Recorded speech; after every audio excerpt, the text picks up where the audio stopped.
national leader Bola Tinubu today met with President Buhari and has discussed his ambition to run for president in 2023.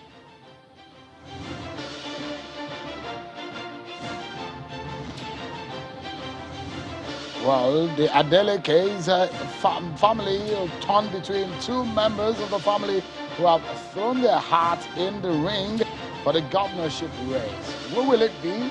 Ademola Deleke or Dele Adeleke? A new twist in Osun PDP politics. Hello, everyone. Welcome to the program. This is Politics Today, live on Channels Television. I'm Sean Wakimaloye in Abuja. Well, let's begin by telling you that the national leader of the All Progressives Congress, APC, Bola Tinubu, was at the presidential villa today and met with President Muhammadu Buhari. The former Lagos governor now by himself said it, that he will be running for president, and he told journalists that he has informed the president of that ambition, that he will throw his hat in the ring come 2023. Both for men met at the villa earlier today. Take a listen to Bola Tinubu after the meeting with the president when he spoke with journalists at the presidential villa. I've informed the president of my intention, but I've not informed the Nigerians yet. I'm still consulting. And I have no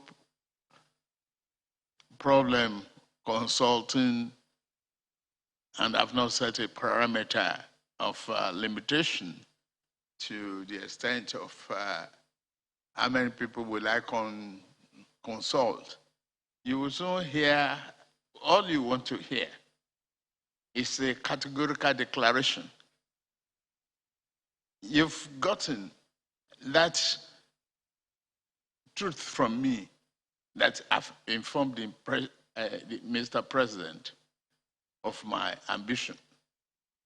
And you don't expect more answers than that. I don't want to discuss individuals now. I must discuss myself. I have the confidence, the vision, the capacity to build on the foundation of Mr. President and turn Nigeria better. I've done that with commitment and unyielding, in Lagos State. You've seen that experience and the capacity to turn things around, and that is what we are doing. The confusion, the drift of the past in PDP is being corrected, and you can't, take away from that, as we are today. Well, you've heard Bola Tinubu, the APC national leader, about his ambition in the meeting with President Muhammadu Buhari. More of that we'll be hearing in the coming days, of course. Stay right here with us, because this is where you get to hear some of the details and the nitty-gritty of some of these ambitions and plans. Tonight, we take you on a trip into the politics of Osun State and some of the interesting scenarios playing out. But before we get to talk about that, let's serve you with your political roundup stories.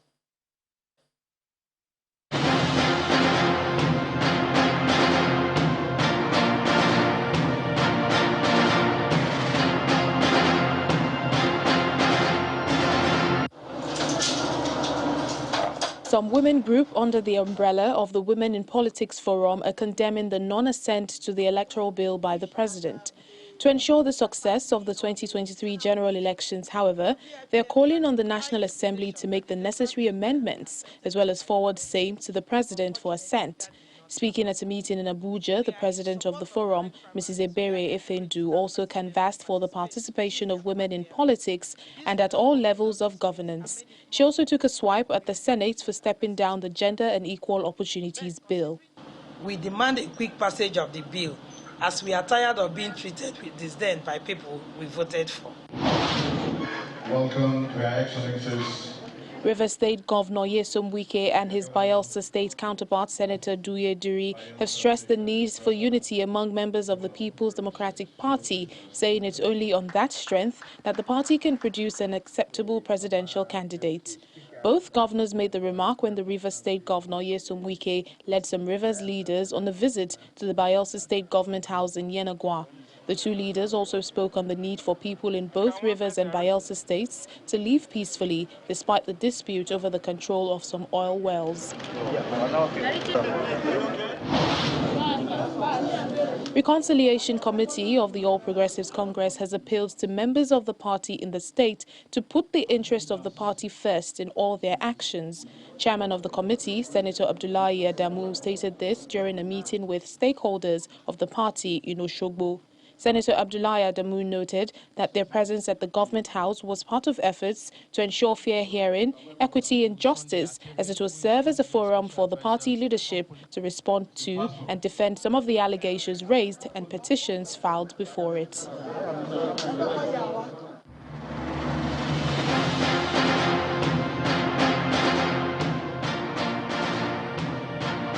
Now let's get started with our first line of conversation. Well, you probably know by now that Senator Ademola Deleke, popularly called the dancing senator because of his interest in doing so, was a former federal lawmaker, that is of the same family from the popular Deleke, who owns the Deleke University, and who is Davido's father, the popular Nigerian musician. Well, there's something interesting happening in that family, which I will tell you in a short while. Because the people of Osun State will go to the polls July this year to elect their governor that will lead them for the next 4 years. In the People's Democratic Party, PDP, there are two Delekes from the Deleke family who are in the race. Senator Ademola Deleke and his nephew, Dele Deleke.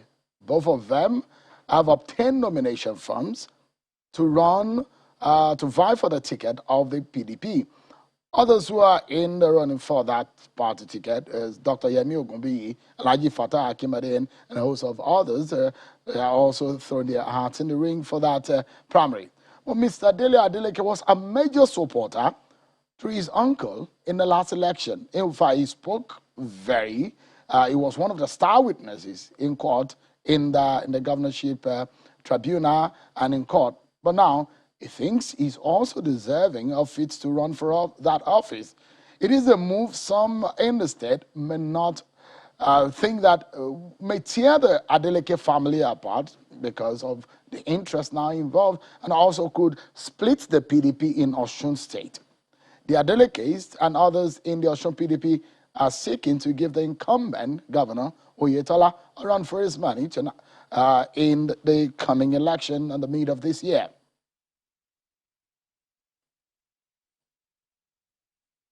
Tonight, we have Mr. Dele Adeleke joins us here in Abuja. So thank you so much for joining us tonight. Thank you, Sheil. Good to have you. Yeah. Senator Ademola Deleke has indicated that he will be available to speak with us here after the screening exercise, which he says is taking his attention and his time. We'll wait to hear from him when he's ready. But let's get talking with Mr. Dele Adeleke. Thank you so much for coming.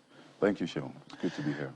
It's interesting that you want to run for office, not because of the fact that you don't have the right as a citizen, but because your uncle ran and you supported him. But this time around, has he told you that he wants to run for office? Oh, it's general public. It's general knowledge that he intends to run for office, and he has obtained the form, just like I did. But have you, a nephew to an uncle, had that conversation? No, you see, it's interesting when we try to reduce such critical matters onto the pedestals of sentiments. We're not discussing who is head of the family. This is not a contention for a throne. So it's not like a royal ruling house arrangement where you need to sit down. We're talking about applying for the top job of running the affairs of Osun State. And when it comes to that, what becomes critical is who is best suited at this time to run the affairs. And I believe that I possess that which it takes to run the office. You know, imagine, Sheung, that you're going in for surgery, for heart surgery, and you have two surgeons, and they're siblings, incidentally. Okay, would you be worried about who started medical practice first, or you'll be more concerned about who best can operate on this heart of mine and save my life? I believe is the competence that's Well, more these important to you. sentiments will not come to the fore if you're not related by blood. Yeah, It's I'm coming talking to a the fore scenario. I'm talking a because, scenario of two yeah, siblings. yeah, and I know because Yeah. this is politics. Yeah. And so it comes to the fore because you're from the same family. Correct. When Senator Deleke ran for office and when he ran for Senate, a lot of people, you see, make reference to Sherubaon, who made the name Adeleke politically very popular in Osun State. Correct. That probably a lot of people will say will also stamp the Ede on the map, on the political map of Osun State. A lot of people will remember that. So that perhaps will bring that sentiment in this conversation. So interestingly, I like us to, because a lot of people will look at it from that prism. And we'll look at Deleke and your fitness, you know, in this case. So let's talk more about those sentiments. And perhaps, if I wanted to know if you have had a conversation with your uncle. Has he told you personally that he wants to run for office? Oh, no, definitely. We've discussed the issue of whether he's running or not, and he's also aware that I'm running. You told him? Yeah, or he heard it? He's aware that I'm running. What was his response the day you told him? Shock, I believe, when he found out. But the truth of when the he found out, or when you told him? When I told him, actually. What was his response like? I can't even remember apparently exact, but it wasn't a telephone conversation. This was no. This was a face-to-face conversation. It wasn't a face-to-face. It wasn't a face-to-face. But you see, I would not want to go into the internal workings of how we relate in the Deleke family. I don't think that's why you want to.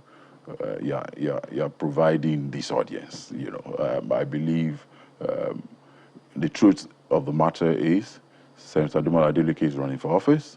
Deleke is running for office. Have you always wanted to run for governor of Osun State? No, definitely not run for governor. I've always had a heart for service, a passion for service. I've always wanted to, in one way or the other, and I've embraced every opportunity to serve.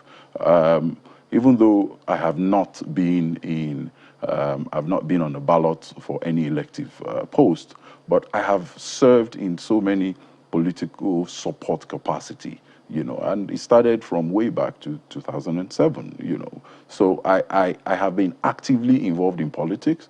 And, you know, it's not everybody that is actively involved in politics that needs to be on the ballot, you know. So I've been playing the engine room, the backroom role, supportive role, and I played it beyond Osun. I played it in different states, you know, and I believe all those have actually prepared me also for the operations of the political landscape, you know, because a lot of people want to ask, oh, you've never held a political office before, blah, blah, blah, you know, how would you cope?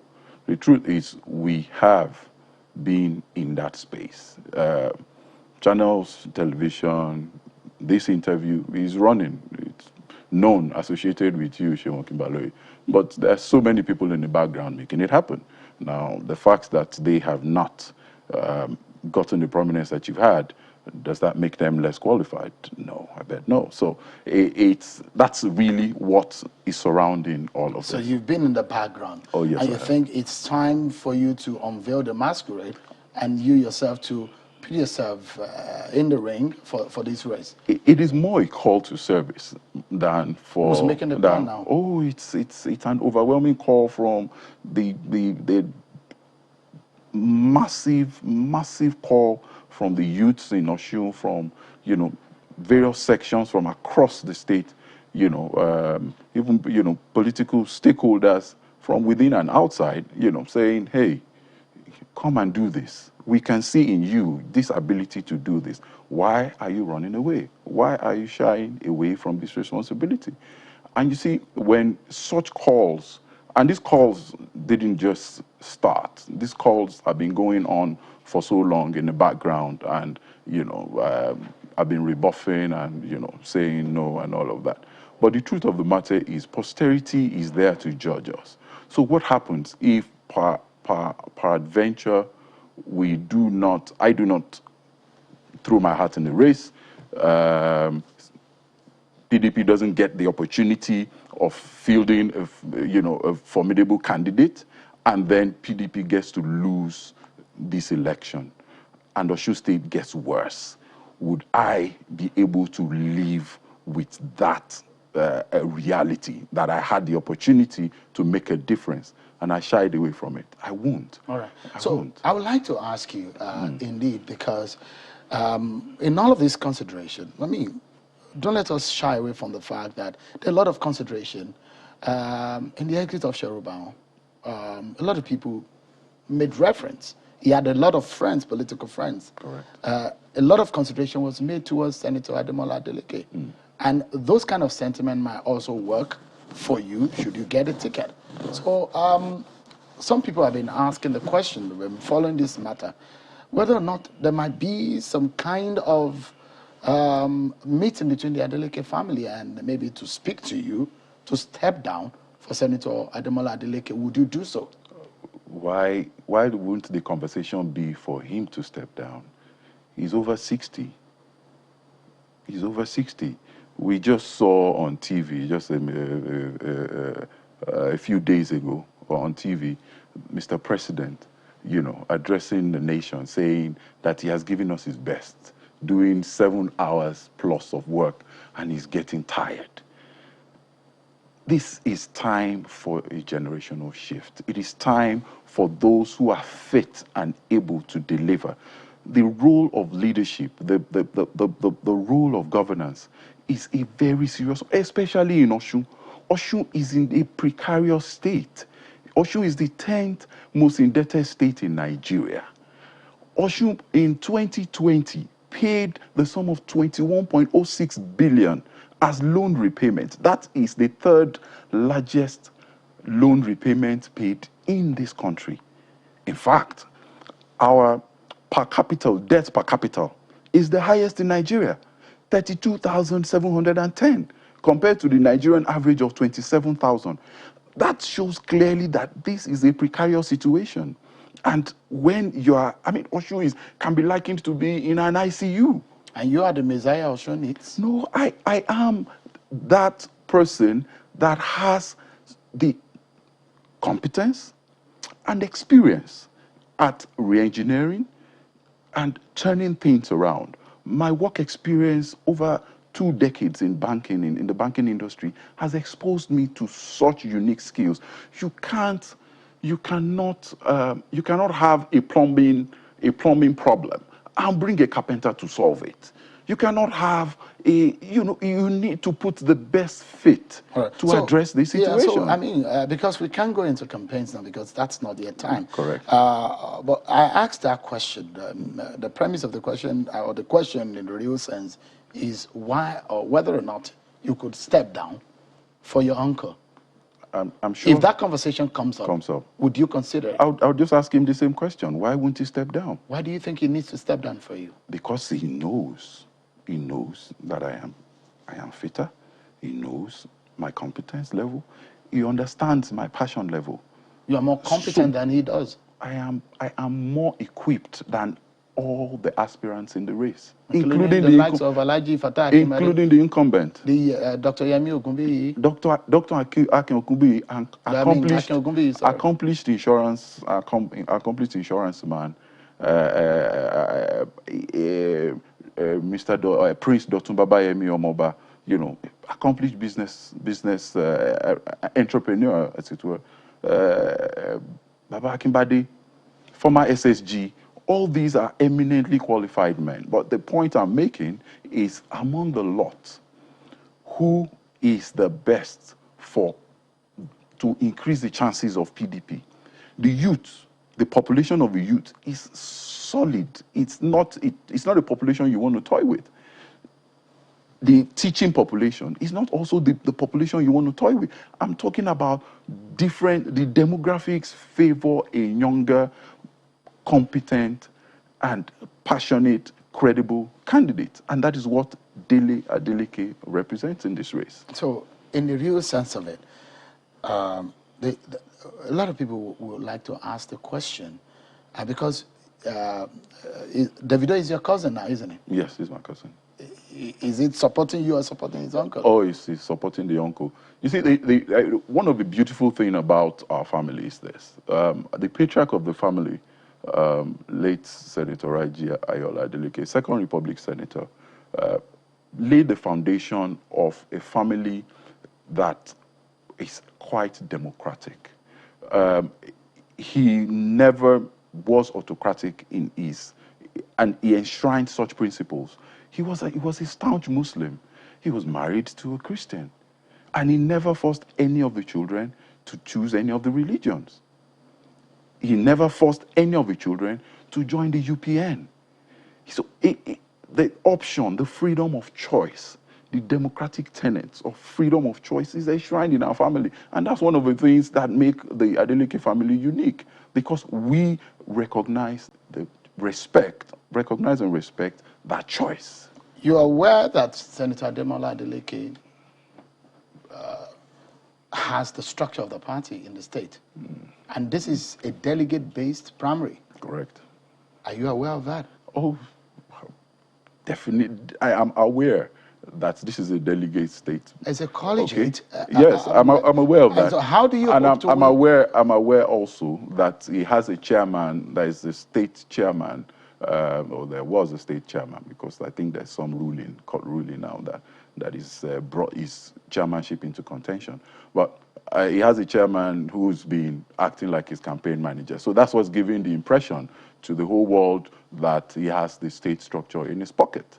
But I will quickly remind everyone that as at when Senator Ademola Deleke ran in 2018, he actually didn't have the state structure. The state's political structure were completely not in his favor.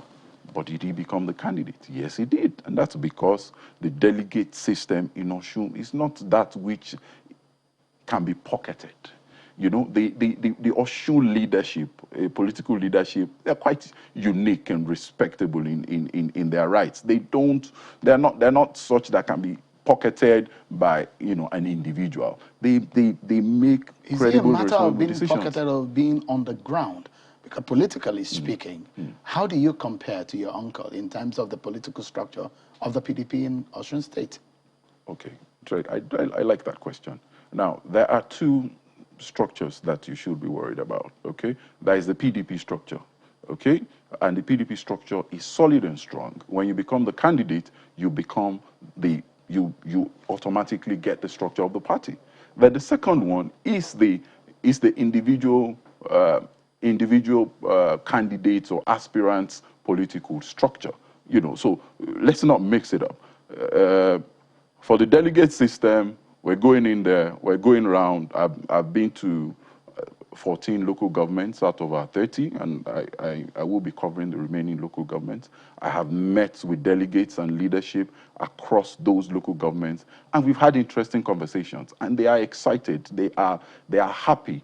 They are thanking me. A lot of them are thanking me. What's the thrust of their excitement? The thrust of their excitement is they're seeing a youthful, passionate. Remember, 2018, the whole world saw me on TV. They saw the way I engaged with issues, engaged with INEC. The whole world saw it. And that left an indelible impression in the hearts of so many. And they're like, we want this guy.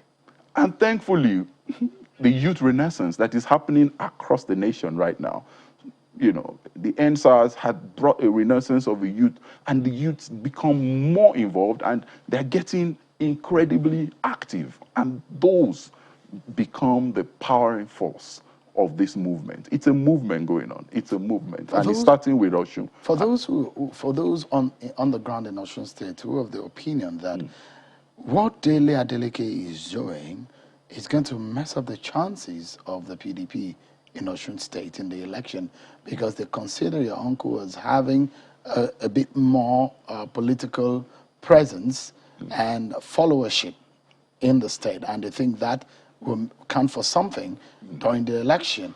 How do you react to that? Okay, so because I was involved in 2018, we had a whole, I'll tell you for facts, that we had a lot of voter apathy in that 2018 election. Out of over 2.1 million registered voters, we had somewhere close to just 500,000 votes cast. Now, the average for the nation is about between 45%, 35 to 45% voter turnout, you know, and that should actually bring out, say, about 800,000 votes in the country, in the state. But what we had were a lot of people, they were tired of the APC government, they were tired of that government of a day, they didn't want it, but also they had issues with the PDP candidate. So a lot of them just stayed away from voting.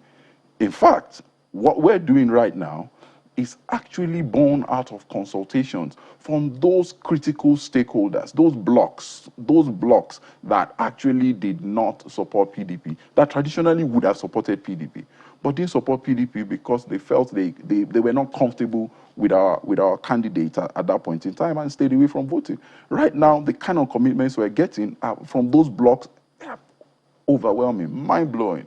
And it's firing us up, and it's helping us to keep weathering the storm. Who is funding you? Who? The youth of Osun are funding me. How are they funding you? I have different cluster of groups that are focused in different areas. I have those who are handling the print. We have posters all over Osun right now. We have billboards all over Osun. So they paid the over 20 million worth of nominations? No, that definitely came from me. I cannot your own money. I cannot be running for office and not have some. I've been in business for a while. I've worked for a while. God has been kind, you know. Yes, the business went through some rough patch, but as every business, you have your ups and downs. And thankfully, we were able to, weather the storm. As it is right now, it is a movement. It's a movement that everybody is excitedly contributing their quota to see through. Is it true also that the leader of the PDP in the Southwest, Governor Seyi Makinde, is behind your ambition? Governor Seyi Makinde is a fantastic leader who is interested, like every responsible leader, who is interested in ensuring that good, credible candidates emerge to increase the chances of PDP across the Southwest. I think he's lonely as the only governor in the Southwest, and he is passionate about ensuring that more and more states produce PDP governors. So is he behind your ambition? He is in support of any credible candidate. He has met so many others. You see, a lot of people. In your response. A lot of people. Is he supporting you? Is he supporting you? Governor Makinde is a good friend of mine. I didn't ask whether. Yes, I'm trying to explain. I'm saying that is he supporting, because we're out of time now. Yeah. And I wanted to get a direct answer. Is he supporting? He's not opposing me. No, that doesn't answer the question. But it does. Someone might not oppose you or may not support you. He will, as every leader, as a leader of a region, he cannot have a preferred candidate. It is whoever emerges that is his preferred candidate. But that, we do not have a close working relationship, or we don't have a close relationship. That's what's fueling all of this speculation that, it's Governor Makinde that is sponsoring him, it's Governor Makinde that is funding him. It's all in the natural. In it, right? Governor Makinde did not discourage me from running. He didn't. But he supported you? Maybe indirectly? He felt... Indirectly? We need to anchor at this point because we're out of time. Thank you so Deleke, thank you so much for coming tonight, and I'm hoping to to see more of you because the race will start in yeah. your party. Oh, yeah. And perhaps maybe we can have some conversation between the aspirant jostling for the ticket of your party. That should be interesting, isn't it? We're looking forward to that. Thank you so much for coming on tonight. Thank you so I much. appreciate it. Deleke is an aspirant for the Osun governorship race. The ticket is being on, and they are going to go for the primaries. But we'll take a break, everyone. And when we return, there are allegations of budget padding. The question is, who padded the 2022 budget? We dig into that and much more when we return from this break, everyone. Stay with us.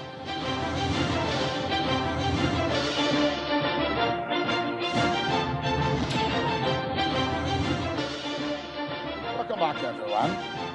Let's switch gears now and speak about some policy governance matters.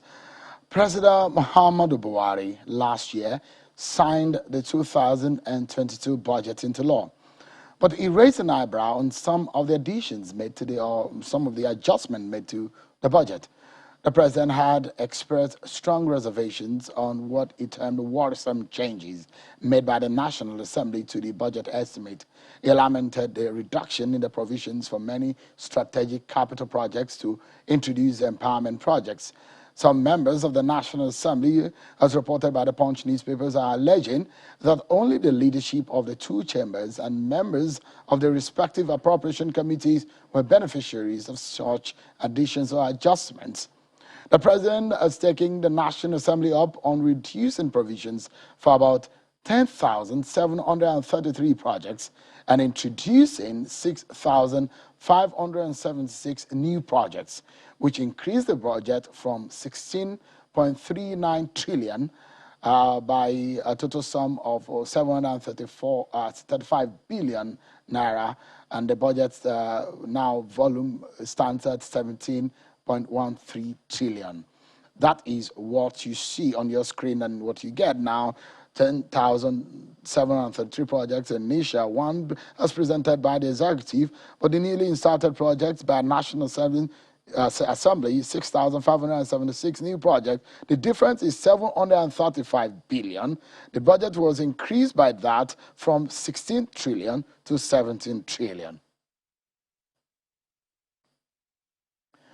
And so members of the National Assembly are alleging budget padding, and they are accusing members of the Appropriations Committee and the leadership of the National Assembly. It is from the National Assembly these accusations are coming from. Don't forget, the last time you heard about budget padding, it was from the National Assembly that whistle was blown. This time around, it's blowing again. So we wanted to look into all of these matters. Some people will tell you, well, adding these things are not illegal, but the question is the moral issues behind it, whether or not it is allowed to do, for them to do that without the consent of the National Assembly. What do the laws say? These are all the issues. Whether or not, economically speaking, these are also allowed for. And that's where we're going to be digging deeper into this matter. Tonight, we've extended invitation to members of the National Assembly, the spokesperson to members of the Appropriations Committee. But apparently, most of the National Assembly members are out of town. And we hope that they will be able to answer to some of these issues that Nigerians would like to listen to and explanations being given. We have Mr. Awal Ramfsanjani, the Executive Director of Civil Society Legislative Advocacy Center. He's in Abuja. So thank you so much for joining us tonight. Thank you very much. And virtually, we have an economist. Dr. Muda Yusuf is the Chief Executive Officer of Center for Promotion of Private Enterprise and Economic and Business Advocacy think tank. He's joining us virtually from Lagos. Dr. Yusuf, it's good to see you again, and thank you so much for joining us. I think I should begin from Lagos. Fair enough to begin from Dr. Yusuf. Give us a sense of what you make of the increase. The president had raised this issue first and foremost, even before anybody did. What is your take on the differences that we have seen, Dr. Yusuf?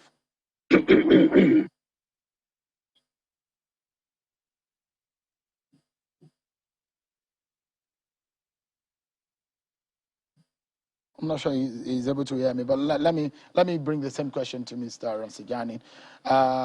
What is your take on the president's reservation about the budget, the increment, the additions that the National Assembly members, if truly they introduce about over 6,000 projects, Is it legal or is it in the realm of morality?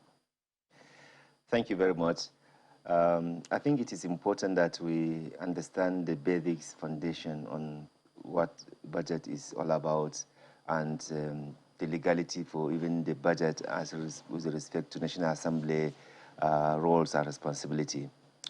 A preparation of budget bill is just like an act, and therefore, if you send a bill to National Assembly from the executive, it is expected that the National Assembly should, meticulously, judiciously, with all honesty and national interest at the back of their mind, look at that, appropriation bill to, have a look at it and ensure that they eliminate any corruption, involved in those budgets, including duplication of projects, including, waste, including, things that did not really, have any sense.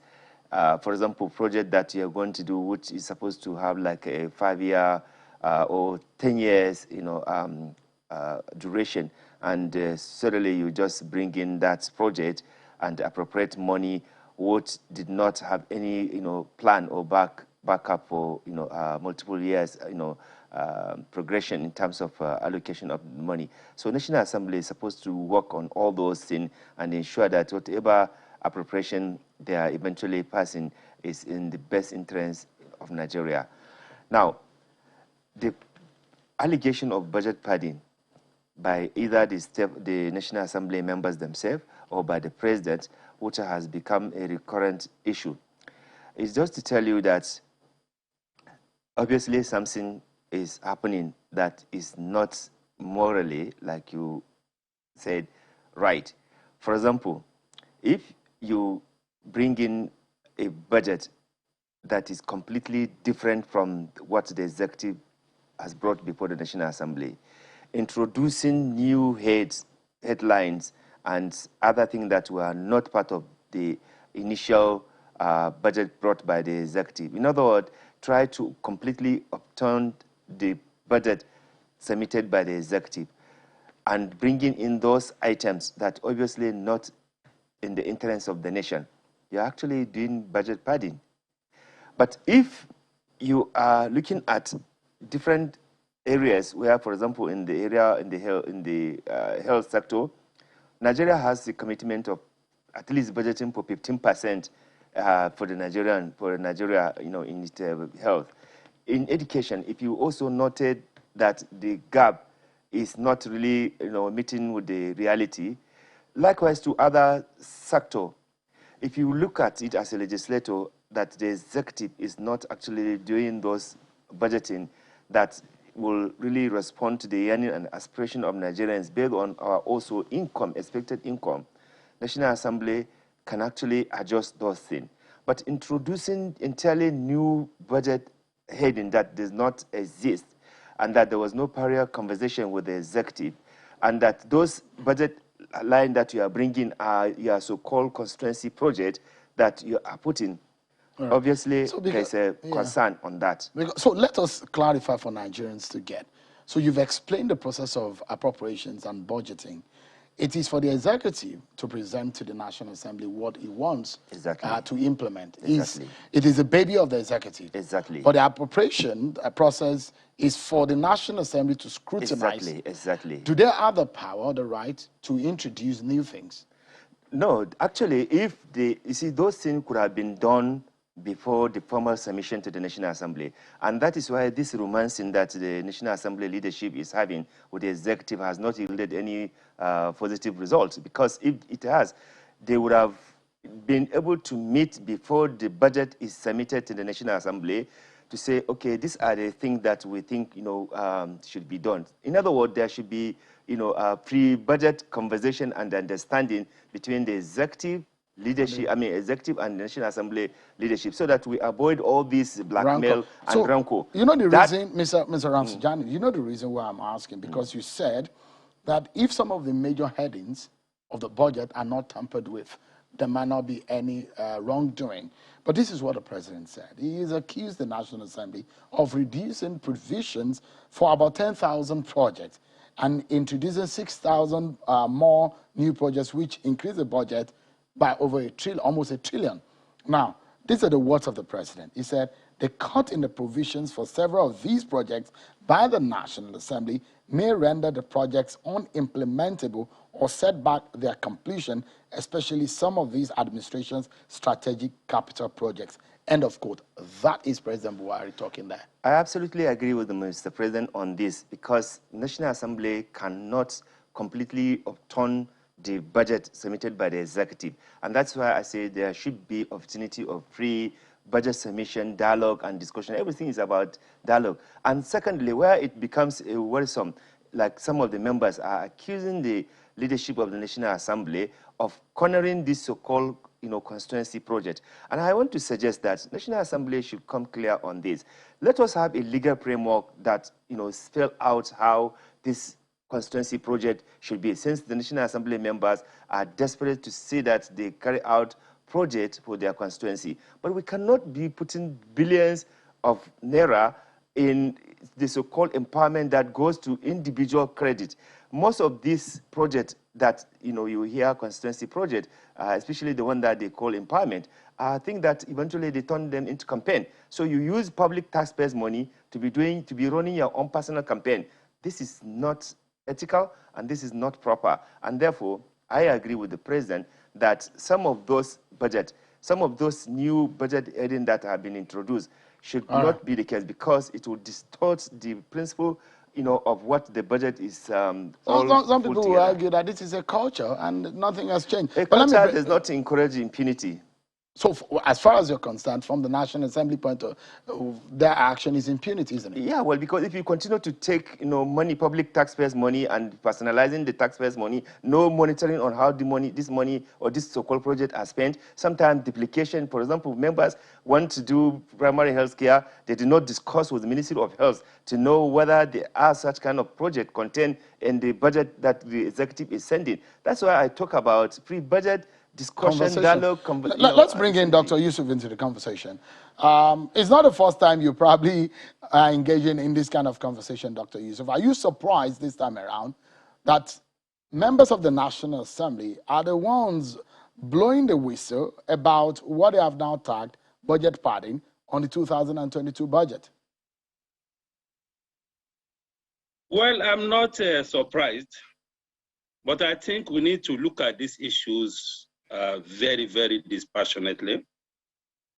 There are a number of perspectives that I like us to look at. One is the constitutionality of the whole idea of either bringing in new projects or reducing amount of allocation. How constitutional is that act, especially within the context of Section 80 and 81 of the Constitution? Because that section states clearly that no monies should be spent from the Consolidated Revenue Fund unless as appropriated by the National Assembly. That is very clear in the Constitution. The second issue is the appropriateness of what has been done. Is it really appropriate to introduce so many projects and to tamper with so many projects that have been proposed? So we cannot interrogate the proprieteness or the appropriateness of that action. The third issue is the quality of engagement between the executive and the legislature. Obviously, the quality of engagement is not as much as we expect. If there is this big gap between what is being proposed and what is being approved by the National Assembly. Then finally, is the issue of the capacity of the National Assembly on issues of appropriation. If you look at the US Parliament, for instance, they have a whole Congressional Budget Office, which has a staff of close to 100, with experts, with economists who can properly analyze the budget and package it properly. I think something like that is also being contemplated by the National Assembly. So there's also the issue of capacity, which creates all sorts of gaps in whatever was approved. But for me, I think there has to be a lot more engagement, but more importantly, is to settle the constitutional question. Where does the buck stops as far as appropriation is concerned? Does this stop at the desk of the president or at the National Assembly? And I think we need to get the judiciary to interpret, especially Section 80 and 81, to let us know whether in the first place, whether it is constitutional for the National Assembly to introduce new projects, whether it is constitutional for them to delete projects, whether it's constitutional for them to amend appropriation or allocations to projects. I think that is the way to settle this matter once and for all. We have been on this for close to 2 decades, perhaps since 1999. Going back and forth, you remember the case of Honorable Abdulmumin Jubri? He has to be suspended from the parliament for 180 legislative days on account of this issue of pardon. So I think these are the very, very fundamental issues. I think somebody should have the courage to step up to the judiciary to ask for proper interpretation and the definition of the limits of the powers of both the executive and the legislature as far as appropriation is concerned. In terms of financial planning, how hurtful could it be if you make plans? Because this is what a lot of people will suggest, that the executive has, the budget is the baby of the executive, but the role of the National Assembly is to scrutinize and, properly monitor in the manner in which the propositions of the executive, what it looks like, the shape and color, it comes up. But are you saying that it's not hurtful at all when you make a plan and it's being reviewed or adjusted in the manner in which it has been done this time around? Yeah, that is why I was talking about the appropriateness of the adjustments that has been done. There's the issue of whether it is appropriate to do it in the manner in which it has been done. There's the issue of whether it is constitutional, whether they have the powers to do so.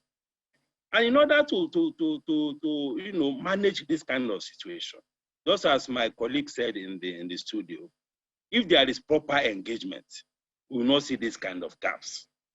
But if there is no proper engagement, you continue to see this kind of gaps year in, year out. Of course, it will distort planning because the executive has a lot more capacity in terms of recognizing what needs to be done, how much is available, and all of that.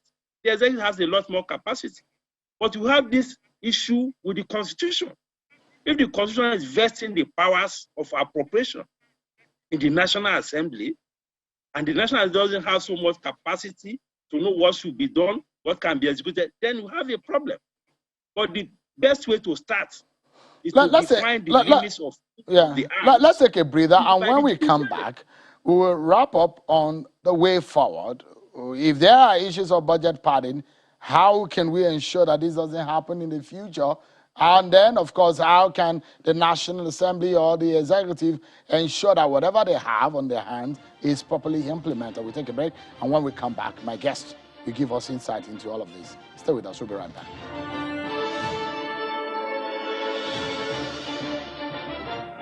We're wrapping up now. Let me come back to Abuja studio with Mr. Ramsejani. Can we say, from the position of the president, that is some kind of budget padding? True or false? It is true, because some of the budget line or some of the increases, were not actually done in the best interest of Nigerian people. As members of National Assembly are accusing their principal officers cornering large chunk of even the constituency project to themselves.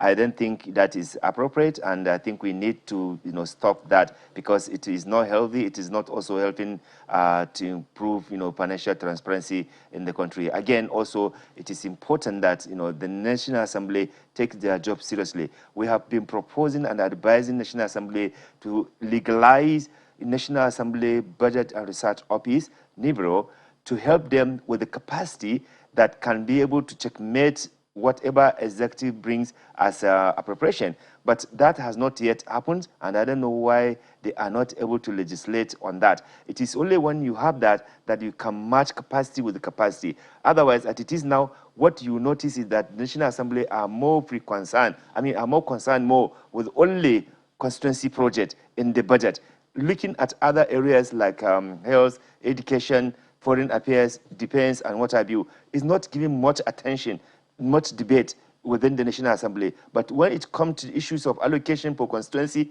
project, it is where you see activism of members of the National Assembly and principal officers. So it is important that if we're going to have constituency project, let us have a legal framework on how that should be done, so that we can be able to monitor and be able to spend that money transparently, not people cornering it to personalize it for their campaign. It is possible. Just have a legal framework on it. Spells how it should be done.